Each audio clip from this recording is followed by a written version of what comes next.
All right, I am here with Peter Joseph, my good friend Peter. Peter, you and I have known each other for several years, though it was mostly through the competitive shuffleboard arena. But now I'm interviewing you about other things. You are the creator of... So I know you've been introduced to various crowds, but I want to introduce you to the Redacted audience.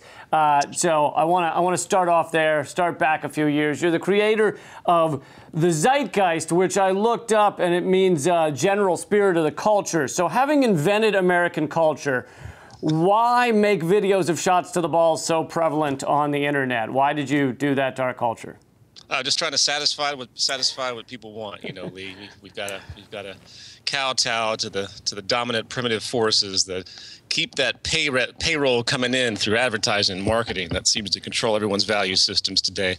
You do. So, you know, as a social critic, that's, I guess, my typical distinction. I inadvertently fell into it because I made a performance piece. I did this thing in Lower Manhattan. It was called Zeitgeist, and I put it online for free after the performance was done. I'm a musician as well, so it was kind of a vaudevillian thing where I performed at the same time. And then it went viral, and it was nuts. And all the lawsuit threats came in because I didn't own any of the rights to the footage that was in the film.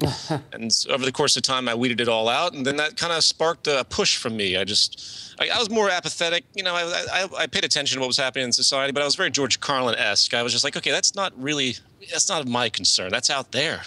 You know, that was my naivety. Well, so you're making it sound like you were kind of dragged into it almost. I mean, you did care enough to create the performance piece, but it was kind of the millions of views that dragged you into this area of creation. Yeah. I realized that there were a lot of people that were touched by it, and I thought to myself, well, you know, this is obviously something I care about, maybe even more on a subconscious level than conscious. So I went on and made a sequel called Zeitgeist Addendum, attempted to talk about solutions as well and get to the root of the problem, which, as we'll probably discuss in this interview, is really the foundation of our socioeconomic system, which is free market economics. And from there, I made the final of the trilogy called Zeitgeist Moving Forward.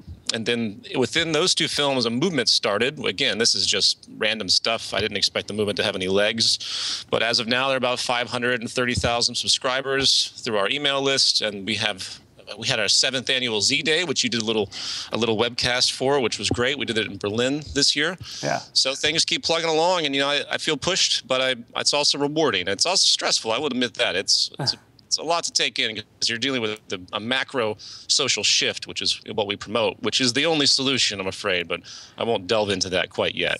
Well, let's get into the free market economics. You say you're opposed to that, which makes you anti-capitalist, so clearly you're a supervillain. Is it you more of a Skeletor or a Gargamel? Although I think he might have just been a weird, confused pedophile, but... Yeah, Gargamel, he saved himself with the cat, of course. I did like the cat. But, you know, I don't know. You can't talk about the value systems of people, which really is what the free market, the worst of the free market is it's changed people's values. You know what I mean? It changes the way people look at each other. It changes the way people look at the world. And it's based on this old, what's called Malthusian premise, which is that there's not enough to go around. Human population will keep spreading, and there will never be enough resources. Therefore, there will always be an underclass that we should pretty much exploit, and we should let die off without actually telling them that. Then you couple that with social Darwinism, which came forward, which everyone misinterpreted to say survival of the fittest meant you're just going to be as mean and as competitive as possible, which is not at all what he meant. And you put these things together, and you have this horrible value system disorder that's not only causing complete exploitation, destruction of the environment, because as you put it in your web address, it's like a hot dog eating competition where we've run out of hot dogs, so we have to start eating each other, so it never ends. And that's pretty much an apt analogy. And of course, on the human side, human exploitation, we really haven't evolved from the slavery state. So we're so caustic with each other. Even when we think we're being ethical in our business acumen, we are really just looking to exploit any vulnerability, and the structure luckily supports that. So right now there's a big protest happening for lower wage workers in America, the fast food protests as they're being called gesturally, and it makes perfect sense that they're being so exploited because of the way the outcome of poverty reduces itself, the educational limitations. There's a natural underclass, in other words, that's structurally created, which serves the profit-seeking interests of the upper 1%, of the 1%, to use the language of Occupy. So it's not just people individually that look at each other and try to exploit each other, and they might think they're being nice about it, you know, right, just like you're in a mafia. But CNBC, if I were a CNBC host right now, I'd go, well, look at this guy. You saw the news this week. The CEO just gave his workers a raise, the bottom level raise to $70,000 a year, and he brought his down from $1 million to $70,000 a year. And so he's done well for himself, and now he's giving back. And there you go. Capitalism works, right? That's it. That's the end of the story. We can all go home. Philanthropy and the like. Actually, I think that word philanthropy is funny. You'll never meet a homeless philanthropist. Philanthropy is an idea that's been put forward only by the wealthy in an attempt to covertly kind of remove the idea that them having all this money to begin with is actually a problem in and of itself. The idea that the structure that allocates, these massive ratios in the income gap to very few people, you can't address that. That's apparently that's off limits. So we look to the philanthropists. And I admire people that do that. But of course, as you know, it's no different than walking down the street and giving a homeless person a quarter. In the long-term structure of things, it does absolutely nothing. The only type of respect I have anymore for anyone that opposes the system or wants to see change is to go after the root of it. And that's a dramatic alteration of the market premise itself. And of course, instantly when you say that, you're labeled a communist, as you've pointed out. So it's actually not that simple. There's no black and white here. There are ways. We promote a natural law resource-based economy. You can basically imitate the entire functionality of the market, which is really the exchange of ideas and information that people build upon to improve people's lives. But you can do that without money and without the exchange. Okay, so resource-based economy sounds really awesome. I'd like you to explain it a little more for people that haven't heard of it. But what exactly would you stick in the stripper's G-string? I mean, would you just good thoughts? What do you stick in there? That's a good question. Well, you might have just debunked my whole argument. But I submit that the stripper probably wouldn't exist if she didn't have to worry about money. But that's for a larger. Oh, now you want to get rid of strippers? Yeah. You take away all the fun, Peter. I know. I'm sorry. Well, a resource-based economy goes back to the idea of a post-scarcity society, which is what this is really about. This is not a new idea. It goes back to the mid-19th century. There was a guy named John Etzler in 1833 that was talking about these ideas when he started to witness what was happening with machinery and how rapidly machinery was replacing human labor, which, by the way, is a big thorn in the side of modern capitalism because, yes, we are going to automate everything because it's cheaper. And that permanent underclass I've talked about is just going to get deeper and more angry, which will contribute to social destabilization. So with all those factors taken into account, there's many. There's a way if you can manage resources and use modern technological means to organize them and actually make it an economy. The definition of economy is the management of a household. It's actually taking account and being as efficient and sustainable and as productive as you can with every unit, every economic unit, if you will, whether it's labor, whether it's the resource itself. And this system doesn't do that whatsoever, first of all. So we have to at least align with that basic natural law premise that you need to be sustainable and you have to have maximum efficiency. And if you say that to a traditional economist today, what you'll really figure out is that sustainability, efficiency, and resource preservation are the enemies of everything that this system requires to keep moving forward, to keep people employed, to keep this growth thing going. So we're pretty much ass backwards when it comes to how we manage society. And the worst of it is by about 2030, based on all trend estimates, whether it's loss of biodiversity, whether it's an extrapolation of how deeply socially destabilized we're going to be if you actually track the riots and the protests and the effects that are happening to this. This is a new social analysis that I've been doing for a while. 2030, especially the energy crisis, the water crisis, the food crisis, 2030 is going to be crazy ugly if things don't change rapidly. So it's not just we want to make things better; it's that we have to make this change, or what's in store for with the 9 billion population ahead is going to be brutal. So let's say we do start heading to that change. Obviously, it can't be overnight. Do you envision any half steps, or are there things you could see in the next year or two?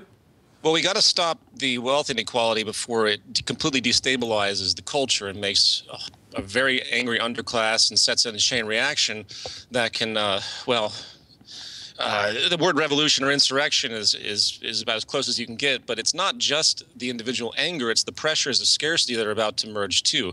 And this is the perfect storm. So, the stability of society is preceded by the stability of our ecology, right? If we ran out of water, or if, like California right now where I am, if we have a massive water shortage, you're going to see some ugly behaviors start to emerge with people. And if you apply that to the global society, coupled with the anger that people now have towards the 1%, again, using that Occupy rhetoric, you have a very testy and turbulent situation that's fomenting. So in order to stop that, you need to at least have universal basic income right now. There needs to be a massive, willful tax on the exceptionally wealthy, and that money, which can easily be redistributed to really help a lot of people, is just that. I mean, the top 100 billionaires could end global extreme poverty 4 times over, as the statistics have proven. So this is just a basic logical thing. And I think if the wealthy want to maintain anything that they have for the future, when it really comes down to it, they would be willfully willing to give away a large percentage. While they're still going to be super wealthy, but forget this complete and utter excess. And that will slow it down for a little while. Right, because not a solution. Instead, they're taking the golden goose, chopping it up, setting it on fire, and then humping its face. Pretty much, yeah.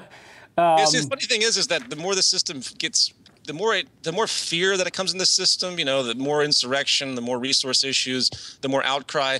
The natural reaction of most of the wealthy is to want more and more and more. Actually, that's if they want to grab as much as they can, because they've been so indoctrinated into this lifestyle that they've come into because of their great wealth. So the relativity of this lifestyle thing isn't addressed. So I'm seeing it actually work the other way around. As much as I advocate this, I see the security and the militarization of the police and the World WTO and Davos. I see these conventions going to start to gravitate to more punitive actions towards the lower 1%, the lower classes, than what I've just suggested. That's what the trends would actually suggest.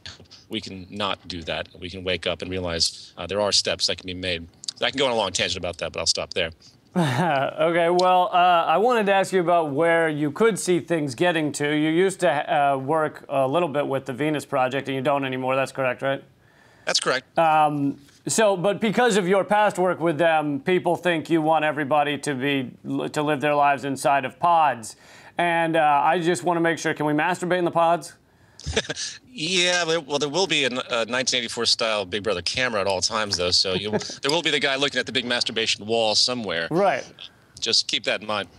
So no, I just wanted you to respond to that, because I know a lot of your critics love to be like, oh, he wants us entrapped in pods and.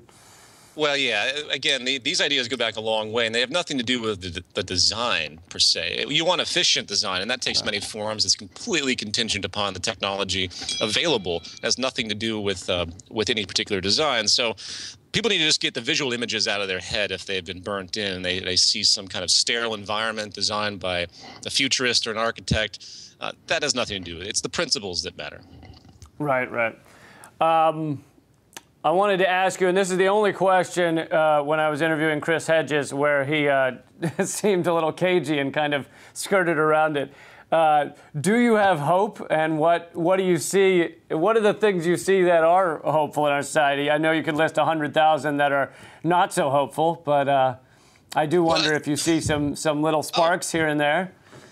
Absolutely. If as negative as the majority of the trends are, there's one amazing trend, and that's the march of human ingenuity, the incredible intellect and problem-solving capacity we have, specifically as we create advanced technologies that help ease our lives, easing labor, creating more sustainable. I mean, we've overcome the Malthusian problem, which used to be a big thing, and that's powerful. This thing called ephemeralization, we do more and more and more with less and less and less as time moves forward.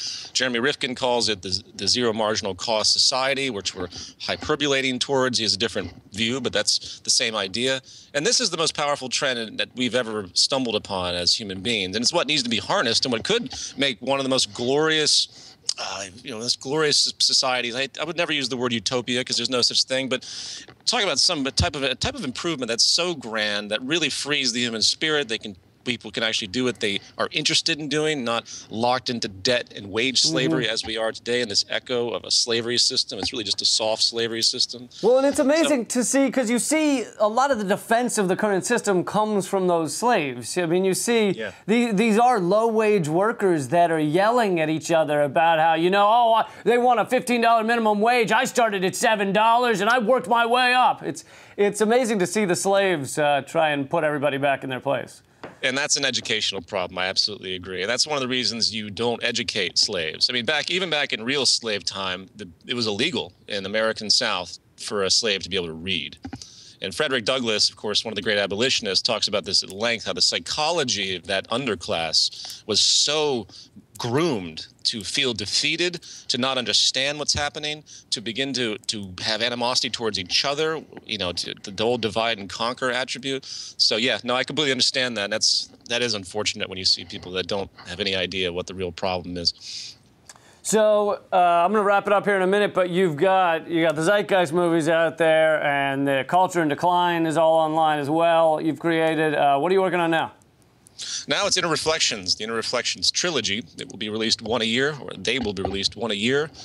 And it's a rather abstract kind of journey through human culture. Thank God you're finally getting abstract, Peter. Yes. It's going to be fun, though. It's really a huge project, but I think people are going to really enjoy it. And they're going to really get a deeper sense of my original intentions when it comes to socially conscious media, because the documentary stuff was good, but it wasn't really my home. I felt like I was trying to appease a style that already existed. So now I'm throwing caution to the wind and just doing a completely creative type of concept, very relevant, full of important information, but it's going to be very surprising to those that are fans prior. Some of them will get it, some of them won't, but I don't care. My intention is just to do exactly what I think needs to be done in this type of communication, and to you know, stir up the shit. So we'll see what happens. But hopefully by the end of this year, early next year, the first one will be out. Awesome. I'm looking forward to it. Thank you, Peter Joseph, creator of the Zeitgeist movies and the movement that has spawned off of them. And now some upcoming movies. Very cool stuff you're working on. Thanks a lot, Peter. Thank you, Lee. I really appreciate it. All right.